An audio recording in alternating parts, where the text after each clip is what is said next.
بسم اللہ الرحمن الرحیم والصلاة والسلام علی سیدی رسول اللہ وعلی آلہ وصحبہ اجمعین۔ معزز ناظرین و سامعین کرام، السلام علیکم ورحمۃ اللہ وبرکاتہ۔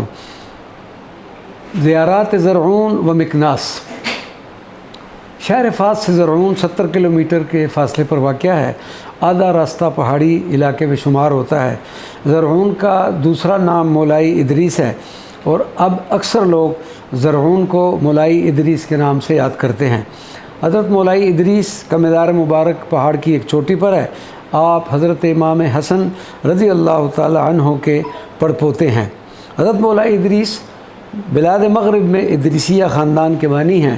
عباسی خلیفہ موسیٰ الہادی کے دور حکومت میں اپنے ایک وفادار خادم مولا الراشد کے ہمراہ پہلے مصر روانہ ہوئے اور 169 ہجری میں آپ نے بلاد مغرب کی طرف ہجرت کی۔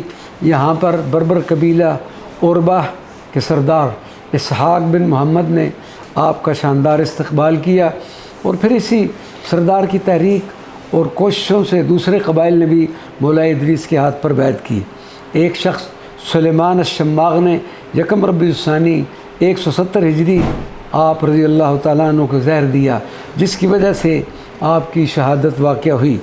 1110 ہجری میں سلطان مولائی اسماعیل کے حکم پر مزار مبارک کی تعمیل مکمل ہوئی۔ یہاں پر ہر سال 12 ربیع الاول شریف کو وسیع پیمانے پر محافل عید میلاد النبی صلی اللہ علیہ وسلم کا انعقاد ہوتا ہے۔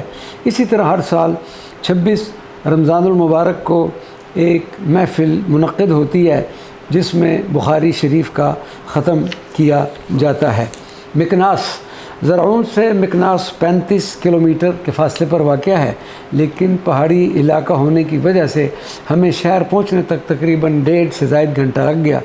اس شہر کا شمار بھی موروکو کے 4 شاہی شہروں میں ہوتا ہے۔ مکناس میں ہماری دلچسپی کے مقامات میں صرف سلطان مولائی اسماعیل کا مقبرہ تھا۔ ٹیکسی والے کو یہ مقام معلوم تھا، اس لیے وہ شہر میں داخل ہوتے ہی ہمیں مقبرہ مولائی اسماعیل لے گیا۔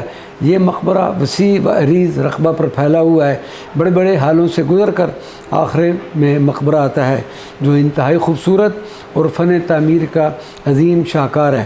غیر مسلموں کو مقبرہ کے اندر آنے کی اجازت نہیں، وہ باہر دروازے سے ہی اس مقبرہ کو حسرت بھری نگاہوں سے دیکھتے ہیں اور فوٹوگرافی کرتے ہیں۔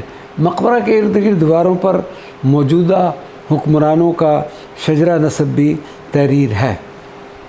اللہ تبارک و تعالی ہمیں زرعون اور فاس اور مکناس کے اولیاء کاملین کی برکتیں نصیب عطا فرمائے اور ان کے فیوزات و برکات سے ہم سب کو مستفید فرمائے۔